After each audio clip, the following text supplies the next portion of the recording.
Have you ever bought a stamp set and unpacked it, go to put it away in your collection, and you realize you already have that one? It's so annoying. It's happened to me too.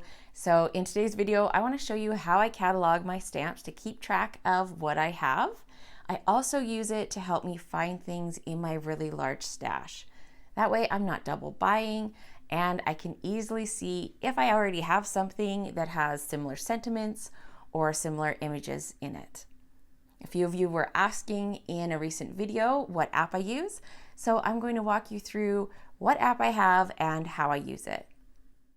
So I used to use Evernote, and you can see it's actually still on my phone. I forgot to delete it off of here, but now I use this app called Notebook. It is for Apple products only, so I'm sorry to all the Android users, but there are other notebook type apps out there. This you can kind of do exactly the same thing as Evernote. I have stamp sets, distress inks, dies, inks, rinkers, embossing folders. I can track all my supplies in separate notebooks. And then within the notebook, I add my stamp set or my die, whatever it is, as an individual note. So I have hundreds of notes in here because each stamp set has its own one. And what I love about this is it's searchable, and it makes it so easy to find out what I have without having to flip through my whole collection. So inside the note, you can see I have the number, the name. I have that number 9. That was from my old organization system. But I also have a photo, which is very helpful because I don't remember stamps based on their name. I definitely remember what they look like. There's also tags, so you can click on the tags option and you can see all the different things that I have tagged this set with. That is really helpful for using the search function. I'll just hit close up here in the top right, and then I'm going to click on this little gear icon. And then I want to show you what sold me on using this app. I'm going to scroll down here, and you can see they have a migrate from Evernote. All I had to do was follow their really easy process, and they brought everything over for me. All the tags came with it, all the information came with it. It was so easy to switch over. Now you can see within my notebook, I've started a separate collection just for my Stampin' Up! Sets. You don't have to do that, but I like keeping it organized that way. And to start a new collection, you hit this little plus sign on the top right. I believe with a free account, you only get 2 collections in each notebook, but you can always start a new notebook. I'm just going to delete this really quick because I don't want to have that in there. And then I want to show you how to search. So if you hit the little magnifying glass, and you start typing something in, like let's say birthday, it's going to search the titles on all of your notes. So it's searching the titles for birthday. Now that's not necessarily what I want. I want to search for all my stamps that say birthday. So you got to hit that little tag beside it and then enter birthday. You can see as I start entering the word birthday, all the other tags that start with birthday start coming up. So I might decide to click on one of those, but I'm just going to go with birthday for now. And once I click on that tag, it's going to show me every set. Doesn't matter if it's in my Stampin' Up! Collection or if it's in my Close to My Heart collection. It's showing me every stamp set I have inside this notebook that has the word birthday in it as a tag.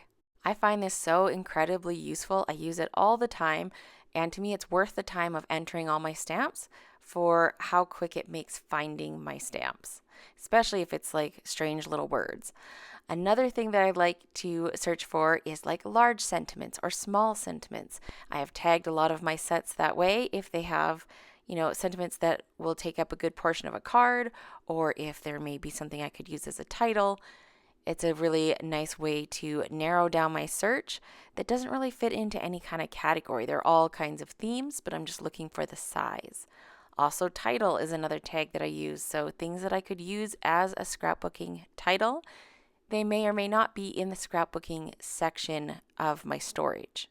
Another tag I like to use is actually just the word scrapbooking, because that I know is a set that I've thought, that would be good on a scrapbook page, whether it's certain words or images or title options, things that I thought would work well for scrapbooking, and they're all kinds of different themes. So besides the fact that I can keep track of exactly what I have with a photo, and I'm making sure I'm not double buying sets, it's also so handy to be able to search for exactly what I want. I just got an order from Stampin' Up, and I actually have some new stamp sets that I need to enter into my app. I try and do it with every order so that I don't get too far behind. I used to put that off with Close to My Heart and then have to do like a whole bunch all at the same time. So now I'm trying to be better, trying to make good new habits and actually enter them in when I got them. So I'm gonna go ahead and show you how I do this in the app, and also grabbing the pictures so that I have the pictures from the website. It's another reason to do it while the stamp sets are new, because the images are still on the website, so you don't need to go and take pictures with your phone and do that extra step yourself. So here I am on my Stampin' Up website. I'm just gonna go ahead and enter in the name of the set I'm looking for. You could also enter the number, and I'm just gonna search for it rather than going to the category because it pops right up at the top of the search results. So then I go in and I'm just pressing with my finger, holding down, and then it pops up with that option to save it. And I'm going to go ahead, I'm going to save all 3 of these. I saved just 2 and I decided to go back after and save the 3rd one as well. And that will save it to my camera roll. Then I like to keep going and look up all the different sets that I'm entering so that I just save all the pictures at one time and I don't have to keep coming back to the website and saving the photos. I used to just take pictures of all of my sets. I like this so much more because I can save the artwork and the actual photos of the sets. So now I'm going to come in here and I am going to start a new note inside my Stampin' Up collection. So just in the bottom left there, the little piece of paper with the pencil, and I like to put in the number, like the order number of the set, and also the name into the title portion. It's pretty rare that I actually remember the name of a set, but sometimes I'll be working with a collection and I'll know that name, and then I can search to see if I have coordinating stamps. Now I want to add this plus and go take a photo. It automatically opens up my camera so you can see what I'm seeing. My little wiener dog Frankie is desperately trying to get into my lap, but he's going to have to wait. I'm going to switch over to the gallery, click this little plus sign, and then I can go ahead and add whichever photos I want to add into this note. So this is the spot where you could take a picture, but it's so much easier to just take it from your gallery. And then you can see I've inserted all the photos into my note here. Now sometimes they don't come in the right order, so I really want the picture of the stamp set to be the first one so that it's kind of the same. So I had to delete the picture there and then go back into take the photo. He's still at it, trying to get in my lap. And then switch over to the gallery, re-add that one photo that I wanted because I just didn't want it to be the first one. So once I got that in there, then we can hit done. Now this is the spot where it's kind of annoying. I need these 3 little dots to show up so that I can enter my tags, and that doesn't always happen. Sometimes you have to exit the note and then go back in to get them to show up, but it does show up if you do that. So now I'm going to go ahead and just start entering tags, and you can see if they're already in the system, I can just like take my finger and click on them if they're in there. Now the one big difference that is I'm not a huge fan of between this and Evernote is I can't just hit space. So when I'm doing multiple words, I have to switch over to the other keyboard and add an underscore. If it was on the first keyboard, it wouldn't be such a big deal, but I have to add an underscore instead of a space. I wish we could just hit space, but as soon as you hit space, it ends the tag. So if you like to maybe enter every word that's in a sentiment, it slows you down a little bit to keep adding underscores. For me, I ultimately decided that rather than paying $17 a month or whatever Evernote decided to charge, I'd rather have this little bit of inconvenience and use this app for free, because in every other way, it works great. In this set, the word October and the numbers 31 are separate, so I entered them separately so that I knew I had those individually, but I also put it in as a single tag, October 31, just in case I'm searching for it in a different way. I also want to add Halloween because I'll be searching for Halloween stamps. Also scrapbooking because I'll be looking for these when I'm scrapbooking. Title, obviously these are great title stamps because they're really large.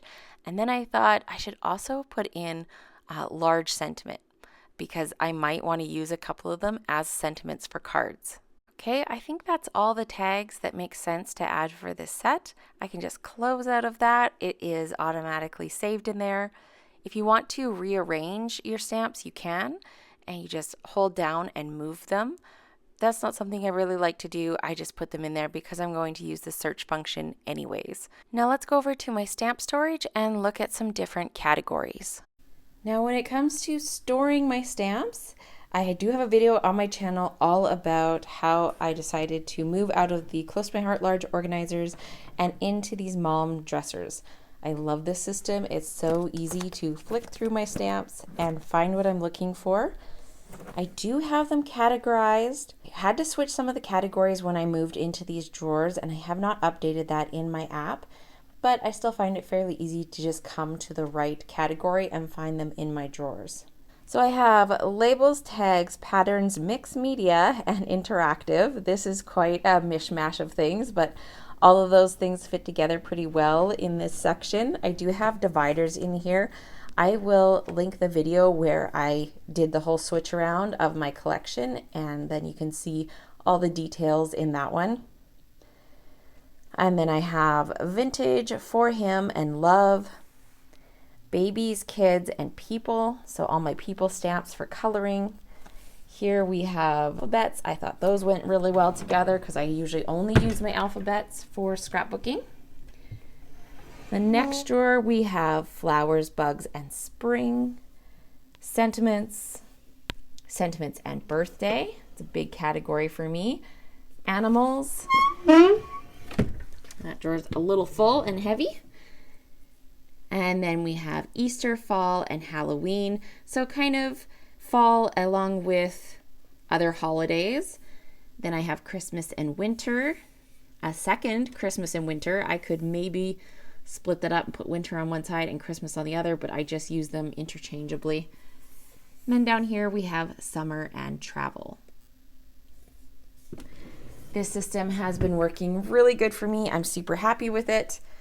Now when it comes to my Stampin' Up! Stamps, all I have been doing is just putting them all together. They are not in separate categories because I don't have enough of them yet. I also probably will not be keeping them in these drawers because the cases are so big, my drawers will fill up so fast. Right now, I just have all new Stampin' Up! Stuff. Everything that is current. I have some kits back there. I have dies over there. I have ephemera packs in the back there. So basically, if I'm looking for something new that is Stampin' Up!, this is where I'm going to come. I have been looking for shelf ideas, but I have not found the perfect shelf yet to store these DVD cases. I do kind of miss the slimmer cases that Close to My Heart had because you could just fit so many in a small space. I hope you found this video helpful and it gave you some good ideas of how to organize your collection and keep track of it so that you're not double buying things. If you want to see some more about my stamp collection, check out this video, and I'll see you again very soon.